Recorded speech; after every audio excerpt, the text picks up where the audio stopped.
Have you ever noticed that in a room full of voices, the one who says the least often carries the most weight? The smartest people are rarely the loudest. They sit quietly, they observe, they calculate, and when they finally do speak, the room bends toward them. This is no accident. This is strategy, one as old as philosophy itself. Aristotle, Machiavelli, Marcus Aurelius, even generals like Sun Tzu, they all understood a simple truth. Silence is not weakness. Silence is power. And today, I want to show you why. Why the most dangerous minds in history chose restraint over noise. Why kings, philosophers, and leaders would rather bite their tongue than waste a word. And why, if you learn to master silence, you can predict outcomes, control dynamics, and remain untouchable, even in a modern boardroom.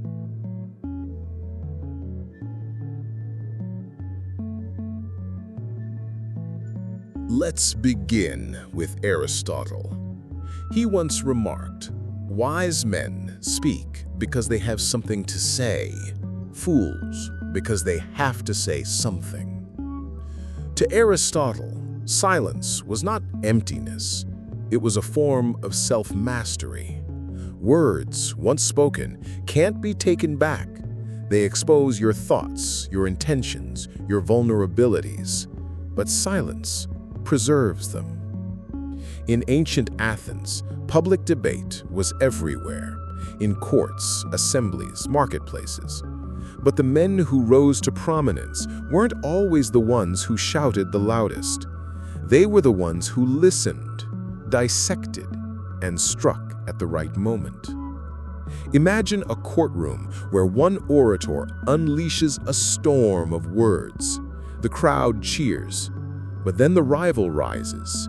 He pauses, he waits, and in a few carefully chosen words, he dismantles everything that was just said. This isn't just rhetoric, it's psychology. The one who remains silent builds anticipation. People lean forward, wondering what he thinks. Curiosity magnifies his eventual words. Fast forward centuries later, Sun Tzu, the Chinese strategist, warned, "Be silent and obscure, and no one can plan against you." Here, silence is not passive. It's camouflage. It's concealment. The less others know of your thoughts, the less they can predict your moves.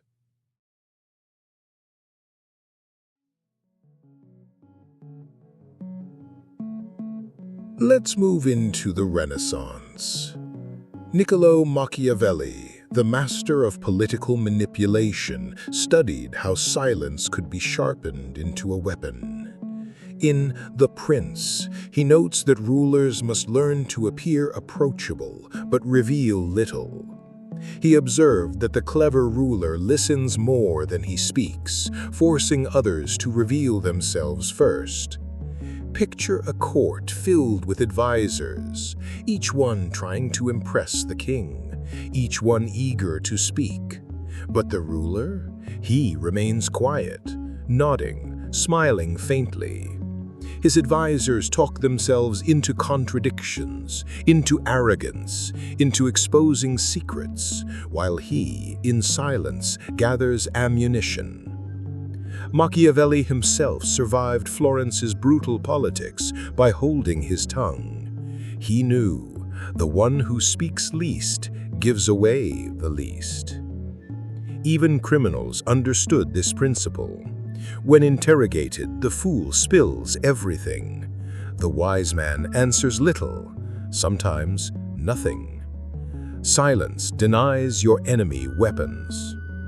But silence is not just defensive, it's offensive. Think of Julius Caesar.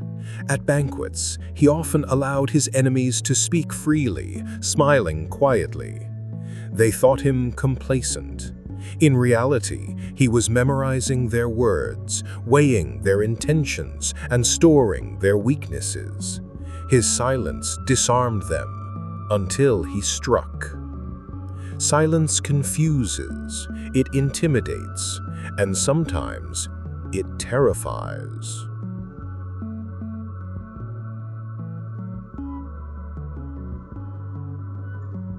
Now let's step into the mind. Why does silence carry such force? First, people fear the unknown. When you speak, you define yourself. When you remain silent, you become a mystery. Others project their own fears, hopes, and insecurities onto your silence. And in that gap, your power grows. Second, silence creates discomfort. Humans crave feedback. We want validation, reaction, acknowledgement. When you withhold those things, the other person feels unsteady. They may start talking more, oversharing, revealing weaknesses. Silence makes them do the work for you. Third, timing. A well-placed pause in conversation can feel louder than shouting. Think of negotiators. The most effective tactic isn't to argue endlessly. It's to make an offer and then stay silent. The silence pressures the other party to fill it. Most often, they concede. Even in modern settings, boardrooms, offices, meetings, the psychology is the same.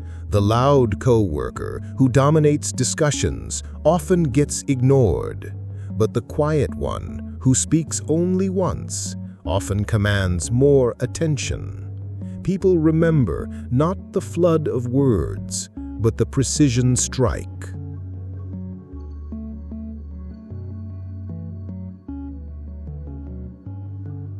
Marcus Aurelius, Rome's philosopher-king, built his entire life around restraint. In his private writings, Meditations, he reminds himself daily, "You have power over your mind, not outside events. Realize this, and you will find strength." For him, silence was a shield against emotional outbursts. In a Senate meeting, when tempers flared, Marcus would often wait. He would not react to insults, slander, or provocation. By doing so, he denied others the pleasure of seeing him shaken. This is crucial. Silence is not about muteness, it's about control.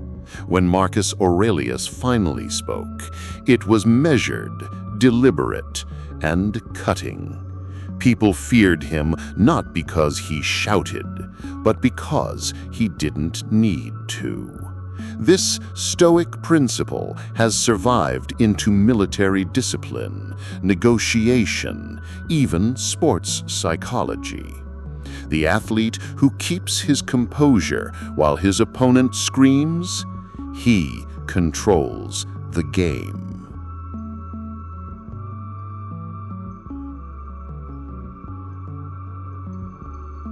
Let's bring this to today.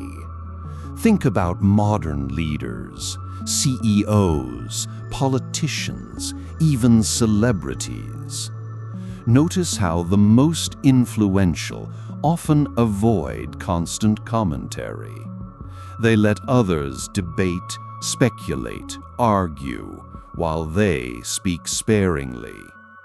Each statement becomes newsworthy precisely because of its rarity. Consider Warren Buffett.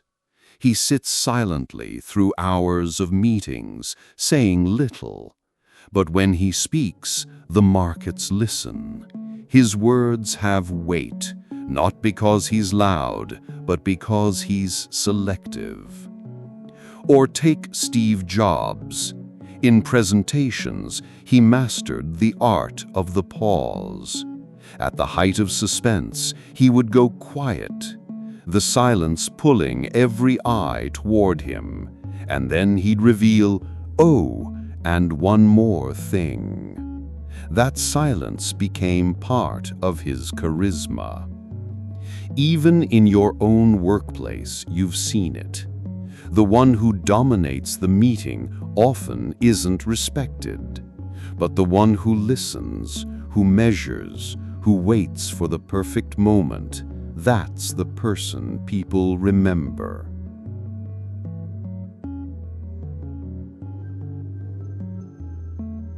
But let me warn you, silence can be dangerous if misused.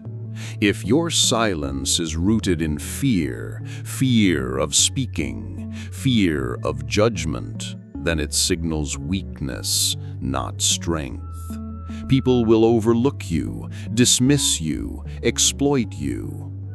Strategic silence must come from control, not avoidance. It must feel intentional, purposeful. Otherwise, it loses its edge. And remember, silence is not the same as absence. You must participate, but sparingly. Too much silence, and people will distrust you, suspecting you of arrogance or secrecy. The key is balance. Reveal just enough to guide perception, conceal the rest to preserve power.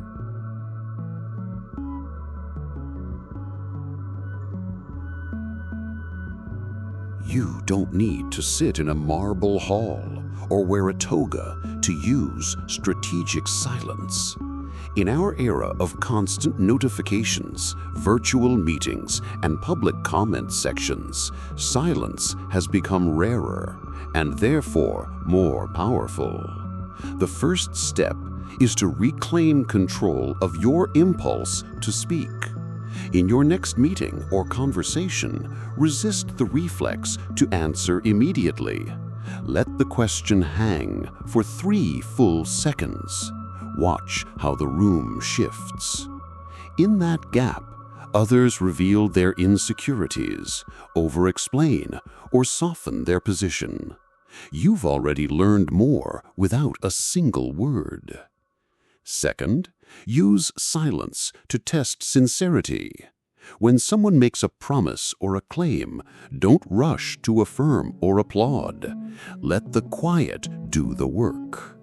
People uncomfortable with their own exaggeration will often retreat or correct themselves if no approval arrives.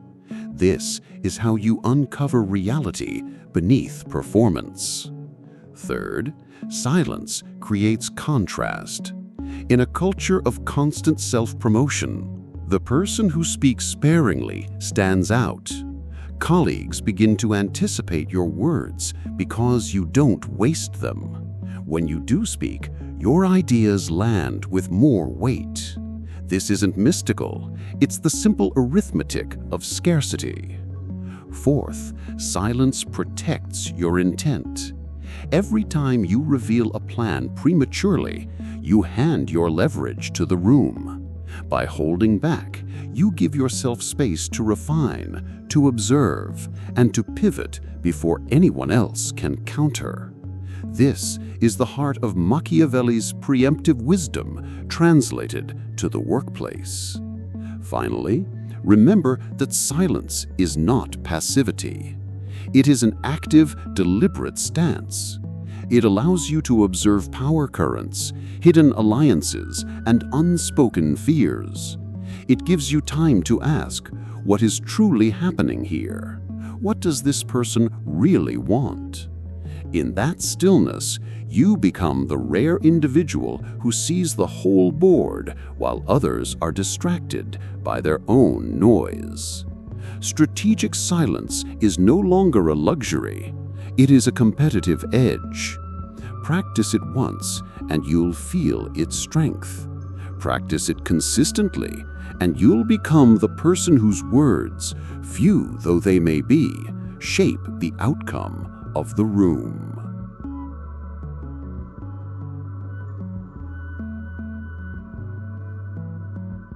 So why do the smartest people stay silent in meetings? Because silence is discipline.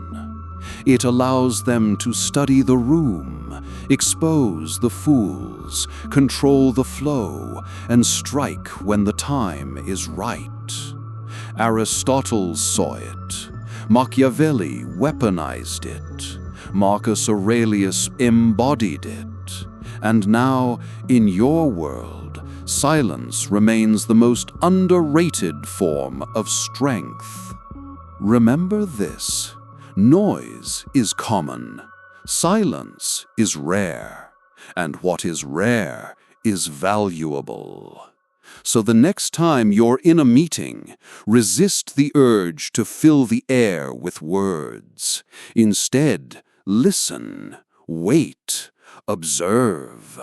And when you finally speak, let your words fall like a blade, clean, sharp, undeniable. Because sometimes the most powerful voice in the room is the one that waits.